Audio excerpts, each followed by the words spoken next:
Bonjour, cette vidéo a pour but de nous présenter les premiers résultats de Strava. À ce jour, nous sommes 46 membres plus ou moins actifs. Depuis le 1er juin, nous courons, pédalons, marchons, dansons pour un seul et même objectif, cumuler nos heures de sport et les transformer en dons pour les enfants malades et les femmes victimes de cancer. En ce mois d'octobre, il est important de mobiliser encore et toujours pour prévenir plutôt que guérir.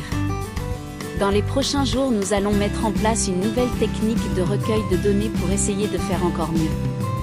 Elle viendra en plus de Strava pour ceux qui ne veulent pas utiliser cette application.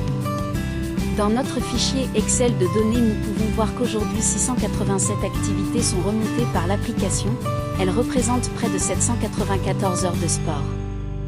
Nous pouvons voir dans le classement cumulé que Mathieu Castagnet, notre nouveau responsable environnement, a fait à lui seul presque 130 heures. Martine Salco, seconde de ce classement et première féminine en est, elle, à 89 heures. Sébastien Vernet, qui nous a rejoint en cours de route pour les fermes marines du Soleil, en est déjà à 23 heures. Enfin, nos amis espagnols qui viennent de s'inscrire ont déjà fait 20 heures et 18 heures. Nous n'allons pas citer tout le monde, mais nous pouvons noter la présence d'Emmanuel de Barba, notre DRH, avec ses 15 heures, Sylvie Spela, notre délégué syndical, avec ses 52 heures, Mounir et sa bonne humeur légendaire avec ses 20 heures, ou Delphine de Fontaine avec ses 5 secondes. Certainement un test qui sera très rapidement renouvelé. Voilà pour cette petite revue d'effectifs au bout de 5 mois d'activité.